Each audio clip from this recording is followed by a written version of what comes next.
And happy Tuesday, May 2nd, 2023, and welcome to a first episode of Mental Health Awareness Month edition of what I like to call the Isolation Cabin. I am your host, the vegan you believe in, Kirk Cadet, in the flesh as always. And while I'm not a licensed therapist, I do use this platform to share my personal experiences in the hopes of helping those who are going through what I've gone through and what I am going through right now. And here on the Isolation Cabin, I do talk about one of those issues being isolation, the goods and bads that come from it, and what we can do to have a better understanding of it so we can have a better quality of life going forward. Since it is Mental Health Awareness Month, I want to start off by saying that I'm glad to see that mental health is more talked about and taken more seriously than 20 years ago, and it's good that people feel more comfortable talking about their issues and finding a way to ultimately work through them. All of us go through mental health issues in one way or another, and no matter how strong we are, they can really take a toll on us. As hard as what you're going through may be, it's important to remember this. Your mental health is no excuse to treat other people like shit. Unfortunately, many people use their mental health or whatever issues they're dealing with as an excuse to be rude, confrontational, toxic, disrespectful, and more than anything else, unpleasant. Since they're suffering and going through a hard time, they think that it's okay to take it out on others and make them have to suffer along with them. Well, guess what? That shit is not okay.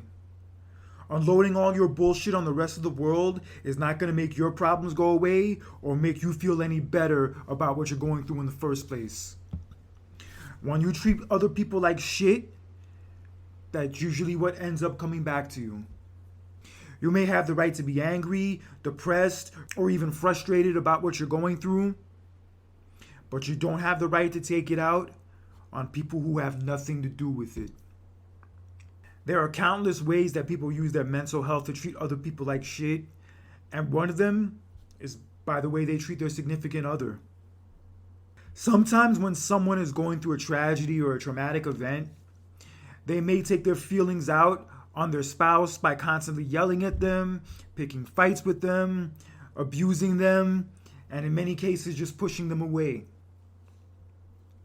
If that significant other is someone who genuinely loves you, how could you ever in your life defend treating them like this? No matter what your mental health state may be, treating your partner like they're your enemy when they did nothing to you is a real shitty thing to do. And if you don't soon realize the error in that behavior, you will more than likely find yourself by yourself. Because there's only so much of that abuse and so much of that kind of treatment that another person can take. And if they've been that good to you for that long and that patient, and that's the way you pay them back, then you don't deserve them. I hate to say it, but you don't deserve them. Another area where people use their mental health as an excuse to treat other people like shit is also in the workplace. At one point or another, we've all worked with one person, whether it was a manager, whether it was a fellow employee, the boss, etc., who was just very, very hard to get along with. And more than anything, just a royal pain in the ass. They either have a bad attitude, they always criticize you, and in some cases try to get you in trouble just for their own amusement. And more often than not, the average person who behaves this way is probably dealing with a lot of heavy shit that they probably don't know how to deal with or don't want other people to see. And unfortunately, they weren't taught to deal with that heavy shit in a healthy way, so as a result, you get the version of them that you see at work every day. And while it's good to sympathize with them, you also don't have to deal with their shit, and you also don't have to put up with their shitty behavior. There's only so far your empathy can stretch for someone who constantly crosses that line. And when they cross that line one too many times, you have the right to take a stand and tell them, yo, I'm not taking that shit no more. Yeah, because when you work with a bad employee or a bad boss, it definitely puts a damper on the work environment. And from my experience, the only people who behave that way at work and do that kind of shit at work are people who are just miserable and unhappy. And because of that unhappiness and not knowing how to deal with it, they just take it out on everybody else they work with, and when it comes to the point where pretty much everybody at work has a problem with the same person, chances are the problem isn't all the other people. And like I said before, I do like to empathize. I do like to sympathize with people and understand what they're going through and have a heart in that sense. But I just can't excuse that bullshit. No matter what you're dealing with, I do not condone or excuse that bullshit under any circumstances. Shit is not right, period. And much like relationships with their spouse, another way where people use their mental health to treat other people like shit is in their relationships with their friends and also with their family members. Just like how I mentioned, people will take their issues and their anger out on their partner. A lot of people do the same thing with their close friends, with their parents, with their brother, sister, cousins, you name it. They'll also take all their baggage and all their bullshit out on them too. They could be confrontational, they could be unreasonable, and in some cases just unreliable. Where if you need a favor from them or if you need them to help you out with something, they're nowhere to be found. Or in another case, they say they're going to be there, they say they're going to do something for you, but they're nowhere to be found when the time comes. And it comes to a point where they treat us that way for that long that over time we get to a point where even though they are a family member or a friend or someone we care about, that we just can't put up with it anymore. And we shouldn't have to put up with it anymore. And it's sad to say, but people like this who behave this way tend to burn a lot of bridges and always, for some reason, seem to be wrapped up in some kind of drama or some kind of conflict. While they may have some reasons or some events that happened that made them that way, they still don't deserve to get a pass for it. No way. Yeah, they may have issues, they may have problems, but you know what? So does everybody else in the world. All of us, no matter how big, no matter how small, are all dealing with something.